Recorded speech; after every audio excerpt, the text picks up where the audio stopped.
माझा मितवा मालिकेच्या आजच्या भागात नम्रता म्हणते, सर्वजण जेवायला यायच्या अगोदर मी माझं काम उरकून टाकते. इकडे तिकडे बघत नम्रता पाण्याचे सर्व ग्लासेस भरून ठेवते. परंतु एका ग्लासमध्ये नम्रता काहीतरी दवा टाकते. त्यानंतर ती सर्वांना खाली बोलवते.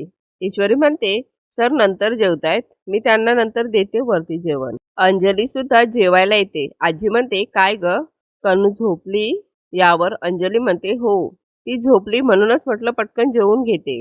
यावर आजी म्हणते, लहान बाळांच्या आयांना असंच करावं लागतं, बाळ झोपली की पटकन जेवून घ्यावं लागतं. आकाश म्हणतो, आणि कनू जागी झाली सतत दी ऑन ड्युटी असते. ईश्वरी अंजलीला म्हणते, ताई तुमच्या आवडीची भाजी केली आहे हा. वल्लरी म्हणत असते, अरे वा, आता खरी मजा येणार. आता काही ईश्वरी जात नसते पुढच्या फेरीत, असं म्हणत वल्लरी जेवत असते. जेवण करत असतानाच वल्लरीला जोराचा ठसका लागतो. वल्लरीला ठसका लागलाय हे बघून ईश्वरी लगेचच आपल्या समोर असलेला ग्लास मामाजवळ देते. मामा तो ग्लास घेऊन वल्लरीला पाणी पाजतो. हे बघून नम्रताला खूपच टेन्शन येतं. नम्रता म्हणते, हे भगवान, हे काय केलं बाबांनी? इशूचा ग्लास आईंना दिला. मामा वल्लरीला म्हणतो, कशाला एवढा मोठा घास घ्यायचा नाही का? वल्लरीला हिचक्या येऊ लागतात. वल्लरी म्हणते, अरे देवा, माझ्या बावळट नवऱ्याने तोच ग्लास दिला मला मला ठसका लागल्यावर. आता त्या औषधाचा परिणाम व्हायच्या आत मला इथून निघून जायला हवं. त्यानंतर वल्लरी, मी जरा आलेच असं म्हणून उठून उभी राहते. परंतु वल्लरीला चक्कर येत असते. आजी म्हणते, अगं अशी कुठे निघालीस? जेवून जा ना. त्या वल्लरीला उभी राहिल्यानंतर समोर ईश्वरी जोरजोराने हसताना दिसते. त्यानंतर तिला घरातील सर्वजण हसताना दिसतात. वल्लरी एकटक त्यांच्याजवळ बघत असते. वल्लरी जोराने ओरडते आणि पुन्हा खाली बसते. सगळेजण म्हणत असतात, वल्लरी काय होतंय तुला? त्यानंतर वल्लरी स्वतः जोरजोराने हसत असते. ती तोंडाचे वेडेवाकडे हावभाव करत असते. मामा आणि आकाश दोघेही वल्लरीला पकडून आपल्या रूम मध्ये घेऊन जातात. ईश्वरी आजीला म्हणत असते, काय झालंय यांना अचानक? आजी म्हणते, मला तर काही कळेनासच झालंय. त्यानंतर नम्रता, मी आलेच असं म्हणून तेथून निघून जाते. दुसरीकडे हवालदार राकेशला म्हणत असतो, साहेब काय झालं, कसला विचार करताय? नम्रता इकडे विचार करत असते, नेमका तोच ग्लास कसा काय ईश्वरीने दिला बाबांना, आणि आई पण तेच पाणी प्याल्या. सगळा प्लान फसला त्यामुळे. तेवढ्यातच तेथे आकाश येतो. आकाश म्हणतो, मॉम अशी काय वागायला लागली आहे? आकाश नम्रताला विचारतो, तू जे पाणी भरलं होतं ते फिल्टरचं होतं की कसलं होतं, तुला काय माहिती आहे का? नम्रता आकाशला म्हणते, नॉर्मल पाणीच दिलं होतं मी. आपण सगळे जे पाणी पितो तेच दिलं होतं. आकाश म्हणतो, मग पाणी पिल्यानंतर ती अशी काय वागतेय? थोड्या वेळाने नम्रता म्हणते, आकाश तुम्ही मला ब्लेम करताय? हे बघा, मला ब्लेम करण्याऐवजी प्लीज कॉम्पिटिशनकडे लक्ष द्या. आकाश म्हणतो, एक सेकंड, पहिलं तर मी तुला ब्लेम करत नाहीये. मी सहज विचारलं. आणि दुसरी गोष्ट, मॉमची कंडिशन तुला दिसत नाहीये का? ती कशी वागते, काय करते, आणि तुला कॉम्पिटिशन शिवाय दुसरं काही सुचत नाही का? नम्रता म्हणते, नाही सुचत. आणि आकाश, आपल्याकडे वेळ खूप कमी आहे हे माहिती आहे ना तुम्हाला? आकाश म्हणतो, हो माहिती आहे मला. नम्रता म्हणते, आणि काय हो आकाश, तुम्ही मेहनत घेताना दिसतच नाही आहात. अर्णव जीजू आणि इशू किती मेहनत घेतायत दिसताय ना? आकाश म्हणतो, काय मेहनत घेऊ मी? काय वेगळी मेहनत घेऊ तू मला सांग. पहिल्या राऊंड पासून आतापर्यंत मेहनत घेतोच आहे ना जिंकण्यासाठी. सिरियसली टेल मी काय करू? सतत नुसतं कॉम्पिटिशन कॉम्पिटिशन सुरू आहे तुझं. नम्रता म्हणते, हो माहिती आहे मला, आपण सुद्धा खूप मेहनत घेतोय, परंतु आपण जिंकतच नाहीये. कायम इशू आणि जिजूच जिंकतायत. आपण जी एवढी सगळी मेहनत घेतोय त्याचा काय फायदा आहे? त्या दोघांचं एवढं कौतुक होतंय आणि आपलं जर कौतुक होणारच नसेल तर मग या सगळ्याचा काय फायदा आहे? आकाश म्हणतो, यू नो व्हॉट, मला असं वाटलं होतं की तुझ्यात आणि ईश्वरीमध्ये खूप चांगलं बॉन्डिंग आहे, रादर होतं. पण हल्ली तुझ्या बोलण्यातून हेच दिसतंय की तू तिच्या बाबतीत इन्सिक्युअर झालीयस. नम्रता म्हणते, हे बघा आकाश, मी इन्सिक्युअर झालेले नाहीये.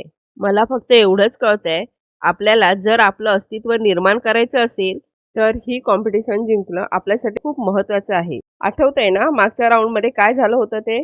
आपण जिंकलो नाही. त्याचं कारण एवढंच आहे, तुम्ही आपलं काम सोडून अर्णव जीजू आणि ईश्वरीला मदत करत बसलात. प्लीज विचार करा, असं म्हणून नम्रता तेथून निघून जाते. नम्रता किचनमध्ये काम करत असतानाच एक लाटणं घेऊन रस्त्यामध्ये ठेवते आणि ती म्हणत असते, सॉरी इशू, परंतु मला हे करावंच लागेल. त्यानंतर ती पुन्हा आपलं काम करायला सुरुवात करते. एवढ्यातच समोरून आजी येत असते. आजीला बघून नम्रता खूप घाबरते. आजी पुढे येणार एवढ्यातच ईश्वरी आजीला आवाज देते. आजी ईश्वरीला वल्लरीच्या तब्येतीबद्दल विचारत असते. इशू म्हणते, आता ठीक आहेत त्या, अंजलीताई आहे त्यांच्याबरोबर. आजी म्हणते, अचानक काय झालं ग, काही कळायलाच मार्ग नाहीये. ईश्वरी म्हणते, मलाही कळत नाहीये, अशा अचानक अशा विचित्र का वागायला लागल्यात. आजी म्हणते, वल्लरीच्या बाबतीत ना काहीही घडू शकतं, तिचं सगळं ना विचित्रच असतं.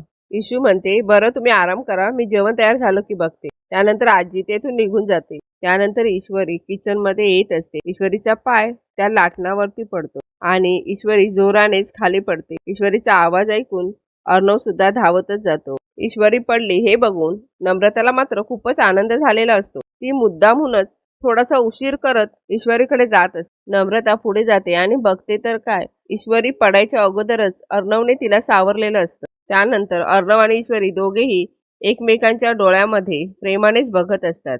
वल्लरी मात्र इकडे सारखीच वेड्यासारखी करत असते. वल्लरी सारखी जोरजोराने आरडाओरडा करून हसत असते. वल्लरी म्हणत असते, मला एवढा आनंद होतोय, सगळे मला घाबरतात. मामा आकाशला म्हणत असतो, हिला एवढा आनंद झाला ना की मला भीतीच वाटते. कोणाचं वाईट झालं असेल म्हणून हिला एवढा आनंद होतोय. आकाश म्हणतो, डॅड इट्स ओके. मामा म्हणतो, एकदम ती अशी विचित्र का वागायला लागली. आकाश म्हणतो, ती ना पाणी प्याली आणि पाणी पिल्यानंतरच ती अशी विचित्र वागायला लागली. मामा म्हणतो, ए वेडा आहेस का, घरचं पाणी प्याली ती, आपण सगळे तेच पाणी पितो. आकाश म्हणतो, मग हिच्याबरोबरच असं का झालं. अंजली वल्लरीला झोपायला सांगत असते. मामा म्हणत असतो, सात्विक फॅशन ही कंपनी मिळवण्यासाठी ती सौदामिनी काहीही करू शकते. आकाश म्हणत असतो, अहो अहो पण ती मॉमला काय करेल. कुठला विषय तुम्ही कुठे घेऊन जाताय. मामा म्हणतो, काहीतरी गडबड आहे एवढं मात्र नक्की. यावर आकाश म्हणतो, मामा पुन्हा आकाशला म्हणतो, ए ती सौदामिनी देशमुख आपल्या घरामध्ये असं काही घडवून आणू शकेल. नाही म्हणजे आपल्या घरातलं कोणीतरी तिला मदत करत नसेल. वल्लरी जोरजोराने हसत असते आणि ती सर्वांना घाबरत असते आणि मोठमोठ्याने गाणी सुद्धा म्हणत असते. अंजली कशी बशी वल्लरीला झोपवते. अर्णव ईश्वरीला म्हणत असतो, अगं पडली असतीस, लागलं असतं तुला. अर्णव म्हणतो, तुला स्वतःला सावरायला येत नाही. मगाशी माझं स्केचिंग मटेरियल सांडवलंस, आता स्वतः पडलीस. काय चाललंय काय तुझं. ईश्वरी म्हणते, ओ मला काही शौक नाहीये हा पडायचा. माझ्या पायाखाली काहीतरी आलं म्हणून माझा तोल गेला. अर्णव म्हणतो, पायाखाली काही नाही आलं, अशीच पडलीस तू.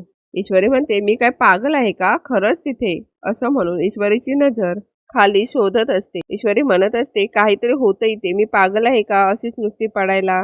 एवढ्यात नम्रता तेथे येते. नम्रता म्हणते, इशू काय होतंय तुला, ओके आहेस ना.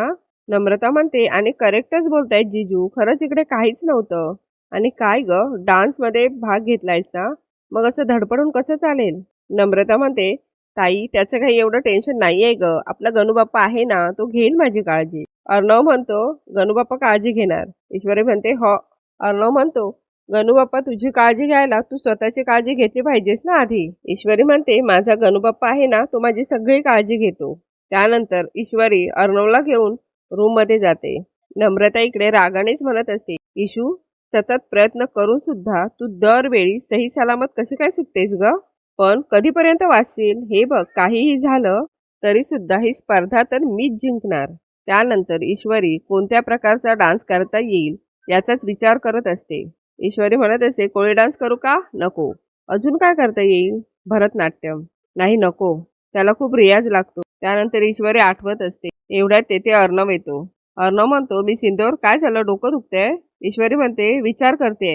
अर्णव म्हणतो, असा. ईश्वरी उठून अर्णवला पकडते आणि म्हणते, सर अहो कुठला डान्स करायचा ते मला नाही कळत आहे, मला जरा सांगता का. अर्णव म्हणतो, तू ना मी सिंदूर बॅले कर. ईश्वरी म्हणते, बॅले. ईश्वरी म्हणते, सर अहो डान्स करायचा आहे, बॅले काय.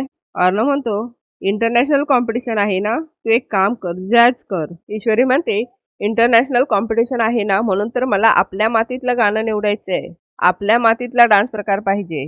त्यानंतर अर्णव आणि ईश्वरी गाणं शोधत असतात. थोड्या वेळाने अर्णव म्हणतो, सापडलं. ईश्वरी म्हणते, बघू. ईश्वरी म्हणते, बढिया. त्यानंतर ईश्वरी ते गाणं लावायला सांगते. अर्णव गाणं लावतो आणि त्या गाण्याच्या तालावर ईश्वरी नाचत असते. अर्णव समोर बसून ईश्वरीला बघत असतो. ईश्वरी लगेच अर्णवला बोलवून घेते. त्यानंतर ईश्वरी म्हणते, नाही नाही सर, चुकतंय असं वाटतंय मला. अर्णव म्हणत असतो, नको टेन्शन नको घेऊस. त्यानंतर ईश्वरी अर्णवला म्हणते, सर तुम्ही जाऊन जागेवर बसा. तुम्हाला ना याबरोबर तुमची कोणती कला सादर करता येईल ना ते बघा. त्यानंतर ईश्वरी पुन्हा प्रॅक्टिस करायला सुरुवात करते. ईश्वरी थोड्या वेळाने म्हणत असते, नाही नाही मला काही जमत नाहीये सर, मी काय करू. अर्णव म्हणत असतो, डोंट वरी, टेन्शन नको घेऊस. ईश्वरी म्हणते, सर अहो इंटरनॅशनल कॉम्पिटिशन आहे ना, मग सगळं कसं परफेक्ट व्हायला हवं. त्यानंतर अर्णव शिर्केंना फोन लावतो. ईश्वरी म्हणते, सर अहो काय करताय. अर्णव म्हणतो, शिर्केंना फोन करून एक चांगला कोरिओग्राफर द्यायला सांगतो. ईश्वरी म्हणते, सर मग हे तुम्हाला आधी का नाही सुचलं. मालिकेच्या पुढच्या भागात ईश्वरी म्हणते, लहानपणी डान्स शिकले परंतु इतक्या वर्षात डान्सशी काही संबंधच आला नाही. मला परत प्रॅक्टिस करावी लागेल. दुसरीकडे जेलमध्ये सगळीकडे चेकिंग सुरू असते. राकेश म्हणत असतो, आता हा बॉम्ब मला कुठेतरी लपवावा लागेल. दुसरीकडे ईश्वरी डान्स शिकत असते. नम्रता म्हणत असते, तू मुद्दामहून हे मला त्रास देण्यासाठी करतेस ना. तू हे विसरतेस, तुझ्या खालोखाल या स्पर्धेमध्ये मला मार्क्स मिळाले होते, त्यामुळे ही स्पर्धा मी जिंकणार म्हणजे जिंकणारच. हे ऐकून ईश्वरीला खूप मोठा धक्का बसतो.